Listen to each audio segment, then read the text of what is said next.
Oke sobat fisika, jadi sekarang kita akan mempelajari tentang listrik dinamis.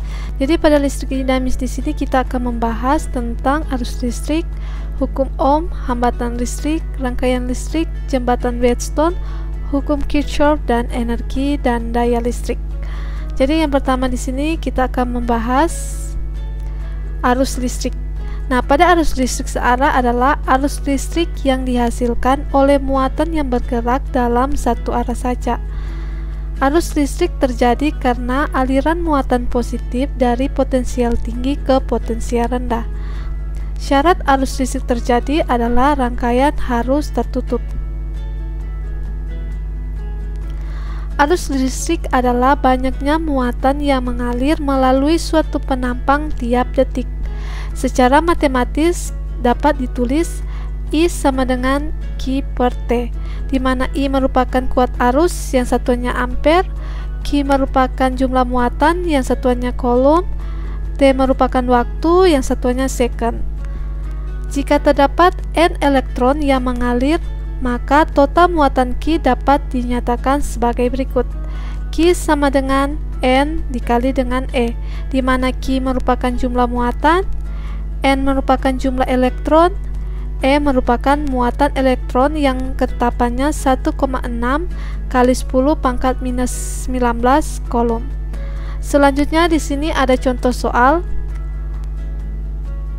Kabel listrik terdiri arus listrik sebesar 7 ampere melalui kawat pengantar selama 30 detik. Tentukan muatan listrik melalui pengantar kawat tersebut. Jadi yang pertama yang akan kita buat di sini adalah kita buat diketanya dulu. Nah, yang pertama diketahui bahwa I sebesar 7 ampere dan T sebesar 30 second.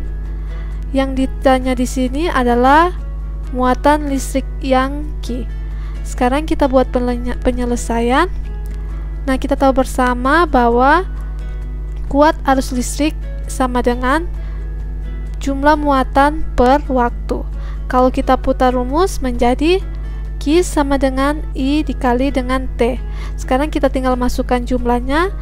I itu sebesar 7 ampere, T itu sebesar 30 second. Jika kita kalikan, maka untuk muatan listrik itu sebesar 210 coulomb. Selanjutnya yang akan kita bahas di sini adalah hukum Ohm. Jadi hukum Ohm menyatakan kuat arus dalam suatu rangkaian sebanding dengan tegangan pada ujung-ujung rangkaian dan berbanding terbalik dengan hambatan rangkaian. Kalau kita tulis secara matematis, I sebanding dengan V tegangan, jadi kuat arus sebanding dengan tegangan, dan kuat arus berbanding terbalik dengan hambatan rangkaian. Jadi kuat arus berbanding terbalik dengan hambatan rangkaian, sehingga I sama dengan V per R. Nah, di sini ada segitiga. Nah, di sini ada kuat arus, di sini ada tegangan, di sini ada hambatan. Nah, untuk mencari kuat arus kita bisa menggunakan I sama dengan V per R. Untuk mencari tegangan V, kita bisa menggunakan I dikali dengan R. Nah, kalau kita mencari R hambatan, kita bisa menggunakan R sama dengan V per I.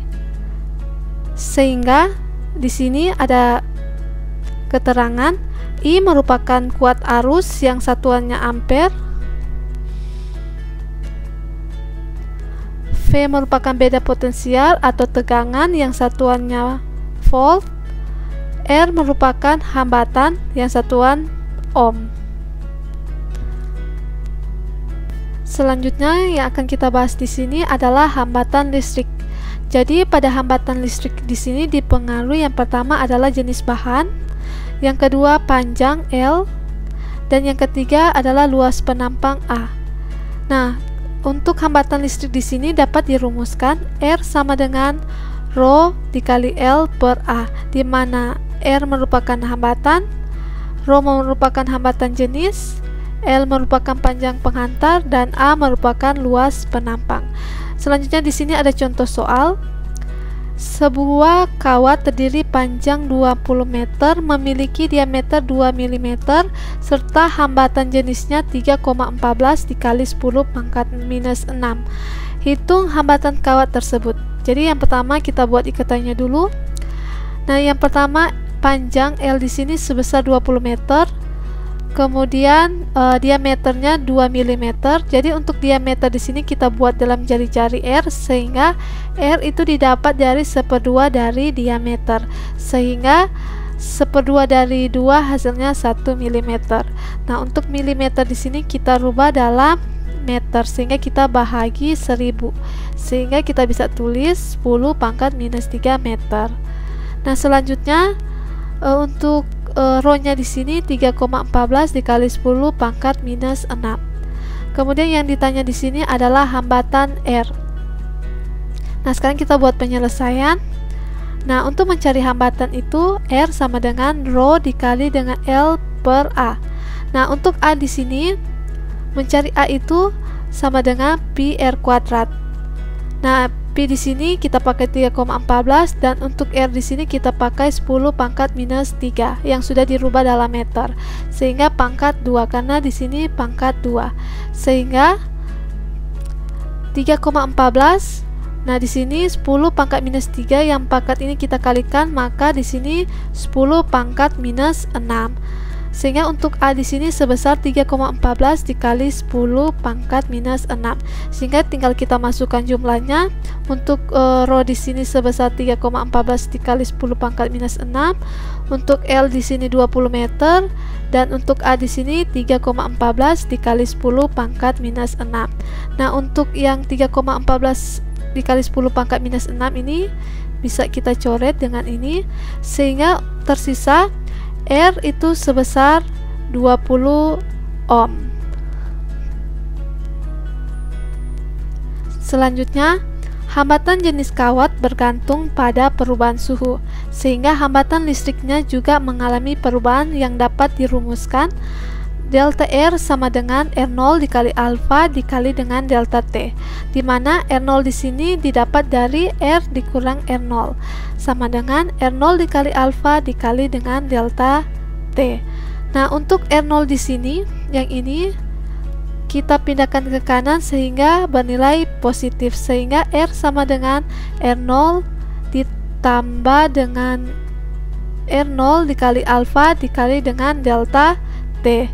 Sehingga kalau kita rapikan, R0 dikali 1 hasilnya R0, kemudian R0 dikali alfa hasilnya R0 alfa dikali dengan delta T, di mana delta R merupakan kenaikan hambatan yang satuannya ohm, alfa di sini merupakan koefisien penguai panjang yang satuannya meter derajat Celcius, R0 merupakan hambatan mula-mula, delta T merupakan kenaikan suhu yang satuannya derajat Celcius.